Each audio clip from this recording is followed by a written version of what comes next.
Welcome to Pagan Coffee Talk. Here are your hosts, Oswin and Lord Knight. Today I've pulled a topic out about indefinite spiritual places. It's dealing more with switching spiritual paths and what happens when you're in that transition period. And can you switch from more than one spiritual path to more than one spiritual path? And how does that affect you mentally? So you mean like going from Christian to pagan, or from pagan to Muslim, or Yes. or from Christianity to Muslim and so forth? I mean, is this what you're talking about? Yes. Okay. I can see where there would be a problem with cherry picking. What do you mean by that? Well, I see the problem in the pagan community. A lot of people want to sit there and talk about karma, right? Right. But when they talk about karma, the majority of the times they're kind of like, okay, yeah, I believe in karma and blah, blah, blah, but I don't believe it follows you from one lifetime to another. I think that's cherry picking. You're only cherry picking the parts you want. This is the same argument we hear that a lot of pagans use against Christians and a lot of gay people. You know, you're just cherry picking certain things to make us look bad, or you're cherry picking just certain things that only support your view. Okay, so you're basically talking about just taking stuff here and there from other places. I'm talking about a full-on switch. What I'm saying is during that switch, during that downtime, in that in-between places, I can see where this could happen. Oh, okay. Where I'm sitting back and I'm like, okay, I'm going to switch from pagan to Christianity. Well, Right. There are some fundamental differences between the two religions. Most definitely, yes. I can see where in the world you're going to have some cherry picking going on while converting, because you don't want to let go of some of your old beliefs, but you want to accept some of these new ones, and that these two ideas might conflict with one another. So unless you're doing this and you're literally doing a clean break, Which is hard to do. it is hard to do. It's hard to change. Especially depending on how long you've been involved in whatever path you're leaving. I mean, imagine somebody leaving Mormonism, right? The Mormons are very strict, and the way they raise their kids and stuff like that, that I can see where there would be a lot of psychological problems trying to convert. There are going to be certain things you're going to want to hold on to that the other religions tells you to let go, and vice versa. Right, because they are very family oriented, more so than a lot of other religious organizations, and a lot of Mormons are raised that way. Right. So I can see that that'd be pretty difficult to leave. Exactly, because you don't know nothing else. You were raised this way. I can see where in the world this could potentially actually cause this cherry picking, to cause this stuff to where in the world the religion might get a little muddled for a little while until you finish converting completely over and change all your thoughts. But it's awful hard to change certain ideals, certain ideas that you have, and certain concepts. So do you have any advice on how to handle that? Really, it takes time. I'm sorry, to do it like a clean break, I'd almost have to say, depending on what religion you're coming out is, you might have to 100% throw yourself into a different religion. You know, if I wanted to become Christian, I would probably have to do that. I would probably have to set myself into a situation to where I'm not exposed to anything, other ideas but Christianity until the conversion's done. Which ain't going to do nothing but make me annoying. True. Because I mean, people who do this, that's it. That's all they talk about all day. You know, we've all seen those people. Well, what about people who, and I hate to put it this way, but because it sounds so derogatory, but what about people who flip-flop? Where it's like a constant change. where they're going through, and I don't mean it bad. I just mean they haven't found what fits them yet. Right. There are people out there that will, well, for 1 month they're Buddhist. Next month they're Christian. Next month they're Catholic. Next month they're Muslim. Next month, right, and but like I said, I don't mean that derogatory. I just mean well, I mean, I know there are some people who are like that. They're just like, oh well, I'm just going to try everything. But the people who are honestly seeking something, but just haven't found it yet, and so, I'm talking. These are people who probably spend a couple of months digging into like a particular path. Well, I mean, here's my question. And then decide it's not for me, and so they move to something else. Or, I mean, is it the lack of attention span that we have this now? This used to not be a problem. People pretty young would pick their belief system and stick with it. This jumping around has become more, to me, a more modern problem. Does that make sense? Okay, but I'm back to, what about those people who are honestly going through this, trying to find what fits them best? Well, I mean, until they go through a mile and find something, and if they're honestly doing this, it might take some time to find something you believe in, if you find anything at all. And so what do you suggest? I mean, do these people just never have anything to hold on to? Do they? Well, I'm not going to say do that. Do they take what's familiar to them from whatever they've already studied? I'm not going to say that. I'm going to say, just like any other religion, if people would sit down and start to write, today I believe, and don't worry about what religion or anything first. It's kind of like what we used to tell people on how to buy computers when they first, back in the 90s and stuff. Uh-huh. And we had all these people that are buying computers and they don't know what in the world they're doing. And having to sit there and explain to them, okay, first of all, you're going to have to find the software you want to run. Look at the minimum and maximum requirements, right? Then buy a computer accordingly. I'm thinking this is the same way as these people finding religion. First of all, you have to establish what it is that you believe in. And that's where a lot of these people keep on jumping around. The problem's not the religion. The problem is these people ain't sat down and go, today I believe in this.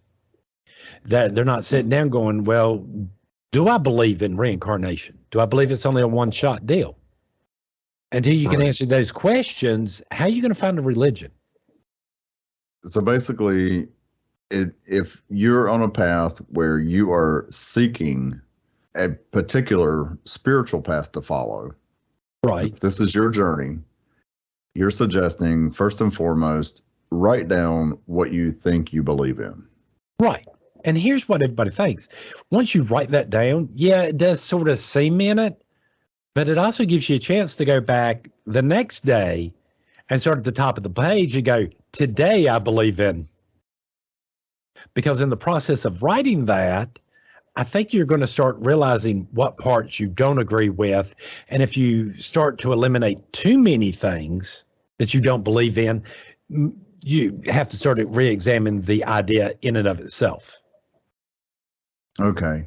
Yeah, I think an example would be, okay, I believe in reincarnation. Why do I believe in reincarnation? Because I see some people remembering what they did, some people that have skills and stuff like this. I can find things to justify this. Right. Now, it doesn't mean it's a real justification. It's just in my mind, this is what justifies it. And I can use that witch logic to prove this. But if you don't believe in it, there's nothing I can say to make you believe in it. Right, but it will help if someone is writing that down. Right. My point there is, if you start to believe, okay, well, if you believe in reincarnation, do you believe that you have to switch from gender to gender?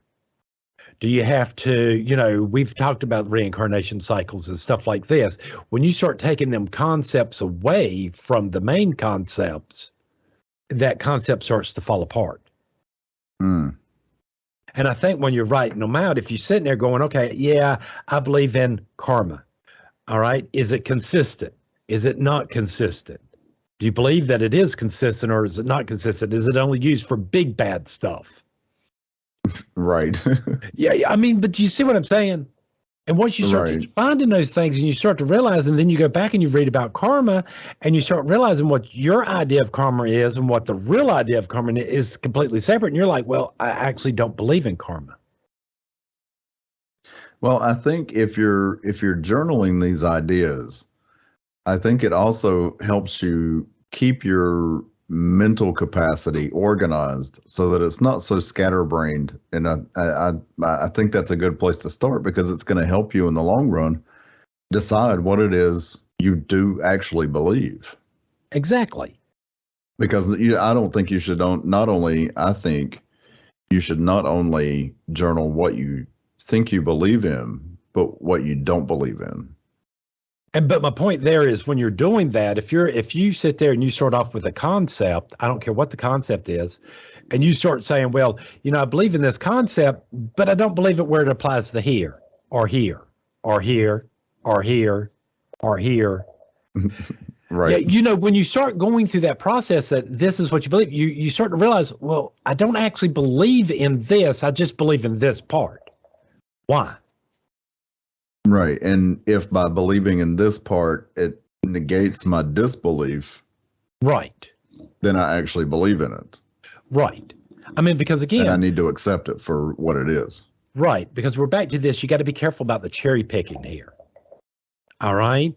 Just because an idea has some bad concepts to it that you don't necessarily like doesn't necessarily mean this is bad or evil. It might just be a counterbalance to the whole entire concept.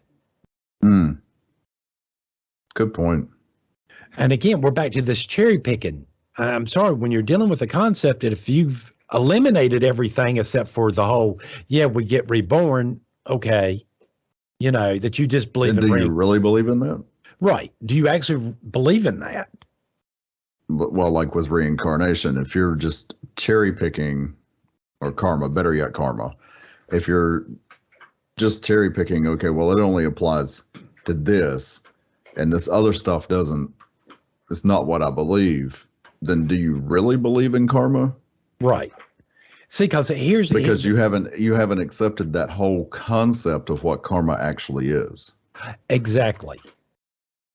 You see, and even then, people even in their own religion do not always 100% agree with everybody. Not everybody's going to agree with you 100% of the time. Well, no, and that's part of the beauty of being a free thinker. Right.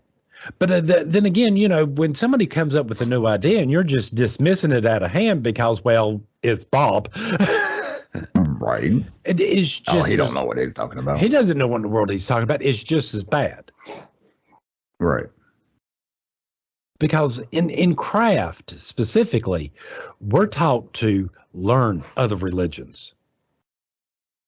I mean, right. Lord Man was such a stickler about this to the point to where he wanted us to learn the how to commit last rites to someone who's Catholic, just in case there wasn't another Catholic priest around to where in the world we could do it for them if we had to.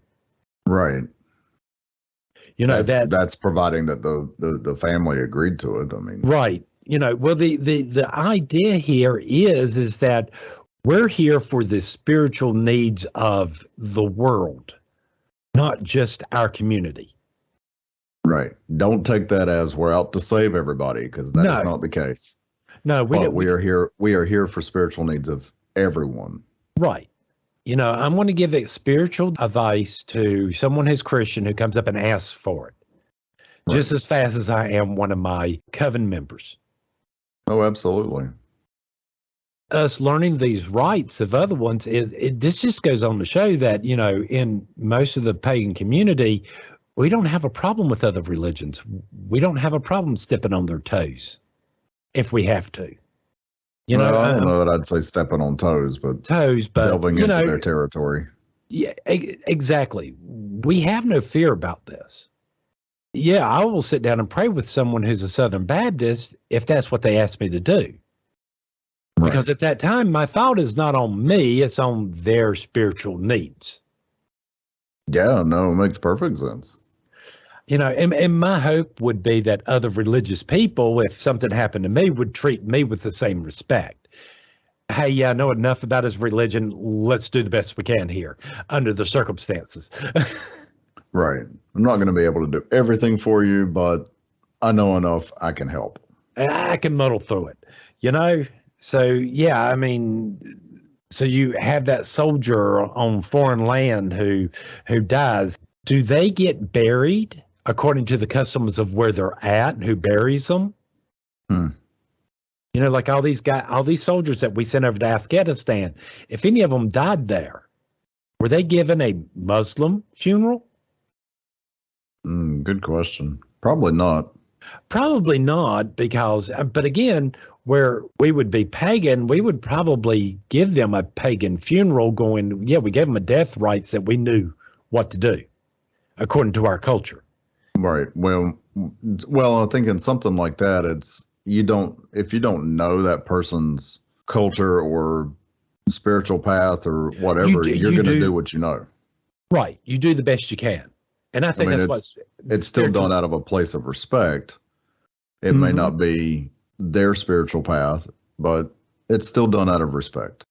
You know, because this whole entire conversation only makes me think of Farscape, where I think they thought Crichton was dead. And what's his name? The little Napoleon character. Oh, yeah. Emperor. I can't remember his name, but yeah. Yeah. He was like, I'm going to do the death rites. And there's this whole entire scene of him doing the death rites. And he's like, no, never mind. You can't go to my places. They're not good enough for you. Oh, no.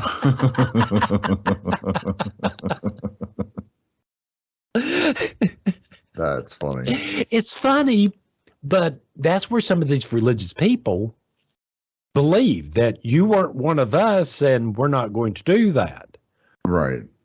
Where this thought is that, you know, even though you're not part of our religion and stuff, we're going to honor you by doing these rites. Right. You know, this isn't done to thumb a nose up at you or get a one up or anything. We're literally thinking that we're doing something to save the soul here. Right. Allow it to move on so it can reincarnate. It's an interesting question that, you know, this one question has spawned this much of a conversation. I know, right? You know, would have thought that this would have just been a simple answer, a simple yes or no, but it's not. It turns out it's not. It's not. I mean, like I said, if somebody's switching and purposely switching, I think they're going to make some conscious choices there to try to ignore certain old concepts. But I can see where it would be hard not to wind up cherry picking or mixing the two concepts together. Right. I think there's always going to be that cherry picking. There's always going to be that combining or mixing of concepts and beliefs to some extent. Just be careful which ones and how you're cherry picking and how you're combining them, because some of those beliefs are very specific. Exactly. You need to read it all, the whole entire concept, before saying you believe it or not. I still think it's a good idea for everybody, not just us, but everybody, to sit down and to start with, today I believe, and start writing what they believe. And once they realize what in the world you believe, then you might be able to find a religion that best suits it. Right. Even then you might have to make some compromises, but you have a better chance of finding something that fits you. Right. Well, and again, you know, you still got to remember, even inside religions, you get, 10 Southern Baptist deacons together and ask them all for an opinion on a on a passage in the Bible, you're going to get 50 different answers. Exactly. Out of 10 people. Exactly. Because I've heard them conversations. I've been around for that. So again, you still have this in there too. There is a lot of wiggle room in a lot of these religions. Right.